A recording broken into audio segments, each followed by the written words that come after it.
when a group of strangers publicly humiliated a disabled Marine veteran at a small-town diner, they never expected a crew of Hell's Angels bikers to walk through the door and change everything.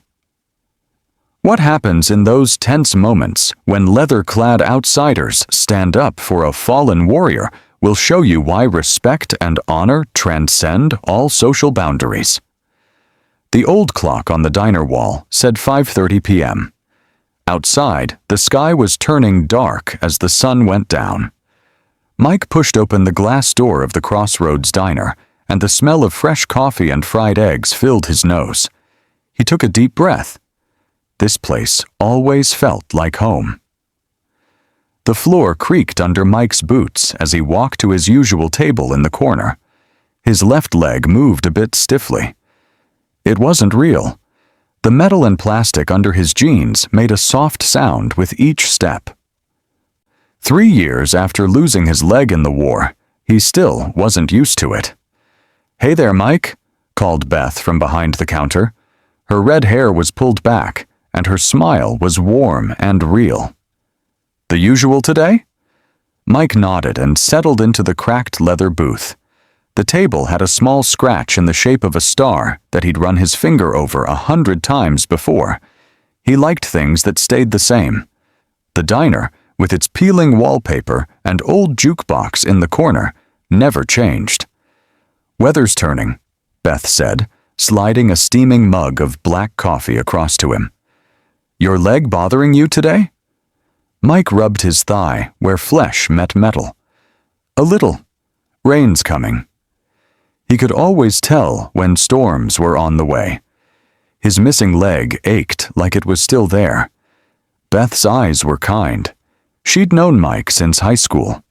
Before he joined the Marines, before Afghanistan. She knew not to ask too many questions about the war. Instead, she just topped off his coffee and patted his hand.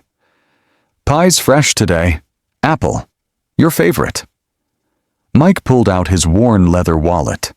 Inside was a photo of 4 men in tan uniforms, arms around each other, squinting in bright desert sun. Only 2 were still alive. He put it on the table next to his coffee, like he did every day. A reminder. The bell above the door jingled. 5 young men in matching blue jackets from the college 1 town over walked in, laughing loud.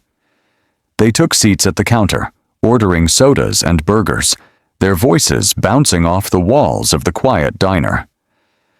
Mike sipped his coffee and looked out the window. The trees bent in the wind. Dark clouds rolled in. His dog tags hung heavy around his neck under his plain gray t-shirt. The group at the counter got louder. One of them, a tall boy with spiky hair, kept looking over at Mike. His eyes dropped to where Mike's jeans folded oddly around his prosthetic leg. "Hey, buddy," the boy called out suddenly. "What happened to your leg? Lawnmower accident." His friends laughed, but it wasn't a nice laugh. It was mean. Mike stared into his coffee. Beth shot the boys an angry look as she set plates in front of them. "Nah, Tom," said another boy, elbowing his friend. "Look at those dog tags. He's one of those soldier boys. Probably got scared and stepped on a firecracker." More laughter. Harder this time. Mike's hand tightened around his mug. The photo of his friends seemed to stare up at him. What would they do?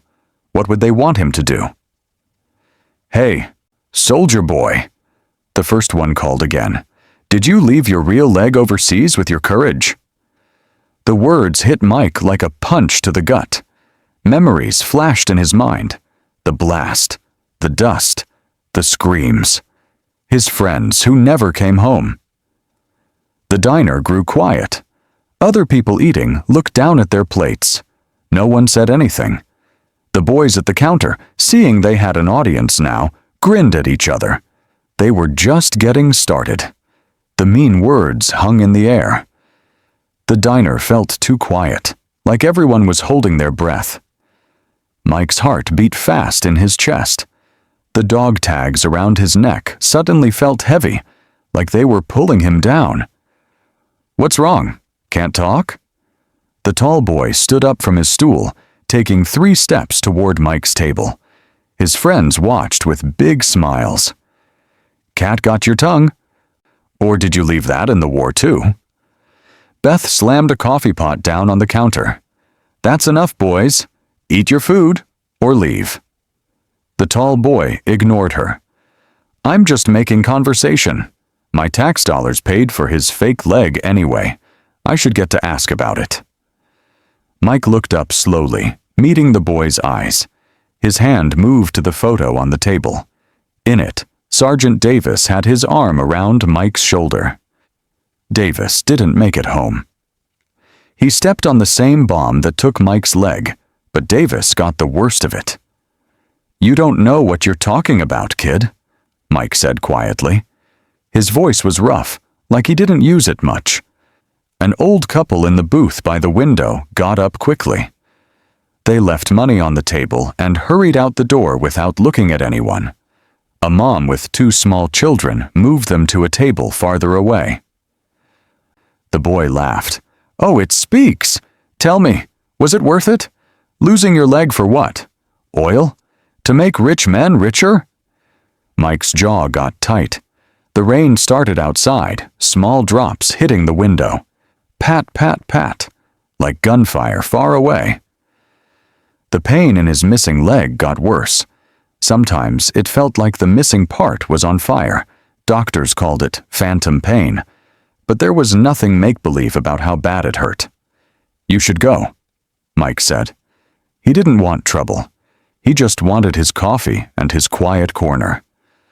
"Or what?" The boy put his hands on Mike's table. "You gonna hop after me?" His 4 friends got up now too, standing behind him like a wall. They were all wearing the same blue jackets with the college name on them. Sports team, maybe?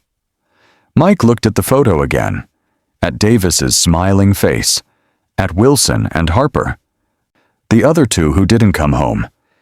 He thought about the night before the bomb, how they sat around playing cards, talking about what they'd do when they got back to America, the promises they made to each other. "Some things are worth fighting for," Mike said. "Some people are worth dying for." "Yeah? And what did you get for it?" The boy knocked the photo with his finger. "Dead friends and a fake leg? Good deal." 2 more customers paid quickly and left. The cook peeked out from the kitchen, his face worried. Beth picked up the phone behind the counter, but Mike couldn't tell who she was calling. "I got to live," Mike said. "I got to come home." His voice cracked a little on the last word. Home wasn't the same without his friends. Some days, the diner was the only place he felt he belonged anymore. "Some hero," the boy laughed. He turned to his friends. "Check out the so-called hero, hiding in a corner, drinking coffee alone. Nobody cares, man. Nobody cares what you did or didn't do over there." The rain fell harder now, drumming on the roof. Thunder rumbled somewhere far away. Mike's hand curled into a fist under the table. He wasn't a fighter anymore. He just wanted peace. But these boys didn't know when to stop. "Tell you what," the tall boy said, picking up Mike's photo. "Why don't you tell us a war story? Make it good. Make it worth my time." The boy's fingers gripped the photo too hard, bending the edges. Mike felt a flash of hot anger in his chest. That photo was all he had left of his friends. Before he could move, the diner door swung open with a bang. Cold air and the smell of rain rushed in. Everyone turned to look. 6 big men filled the doorway, their clothes dripping wet. They wore black leather vests with patches and pictures sewn on them. Each one had a name on the back. Hell's Angels. Their boots made heavy sounds on the floor as they walked in. The tallest man in front had a gray beard and hard eyes that took in everything at once. His arms were covered in faded blue tattoos. When he saw Mike's dog tags shining in the light, Something changed in his face. "Problem here." His voice was deep and rough, like tires on gravel. The college boys looked at each other, suddenly not so sure of themselves. The tall one put the photo down on the table and stepped back. "No, sir," he said, his voice smaller now. "Just talking." The bearded man walked closer. The other bikers spread out behind him, quiet as shadows. One moved next to Beth at the counter. Another stood by the door. They didn't look mean, but they didn't look friendly either. "Didn't sound like just talking to me," the bearded man said. He looked at Mike. "You all right, Marine?" Mike nodded, surprised. "How'd you know I was a Marine?" The man pointed to Mike's dog tags. "The way you wear those, the way you sit. Once a Marine, always a Marine." He turned to face the college boys. "My father was a Marine. Lost his leg in Vietnam. My son too. Afghanistan, 2010. Lost his arm." The diner was so quiet you could hear the clock ticking. The rain beat down harder outside. "You find that funny?" he asked the college boys. "You think it's a joke when someone gives a part of themselves for their country?" The tall boy's face went red. His friends looked at their shoes. "No, sir," he mumbled. "What was that?" "Speak up like a man." "No, sir." The boy said it louder this time. "My name is James Harker," the bearded man said, turning back to Mike. "2nd Battalion, 5th Marines. Served from 89 to 94. He held out his hand. Mike shook it, feeling the hard calluses on the man's palm. "Mike Calloway, 1st Battalion, 7th Marines." Harker nodded. "These boys bothering you?" Mike looked at the college kids, then back at Harker. "Nothing I can't handle." "Maybe so, but you shouldn't have to." Harker turned to the boys again. "I think you owe the man an apology. Then I think it's time for you to leave." The tall boy swallowed hard. "Sorry," he mumbled. Harker crossed his arms. "Like you mean it." The boy looked at Mike. "I'm sorry, sir. I was out of line." "You sure were," said one of the other bikers from by the door. "My brother died over there." The college boys quickly put money on the counter and walked toward the door. The bikers moved aside to let them pass. As they rushed out into the rain, Beth let out a breath she'd been holding. "Coffee's on the house for you boys," she called to the bikers, her voice shaky but grateful. Harker pulled up a chair at Mike's table.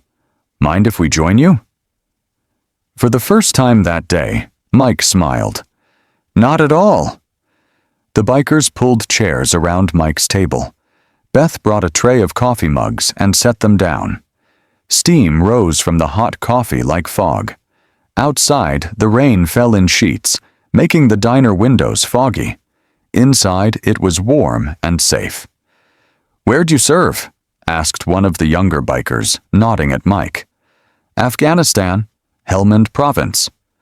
Mike picked up his photo and smoothed the bent corner. 3 years ago." Harker nodded. "Rough country.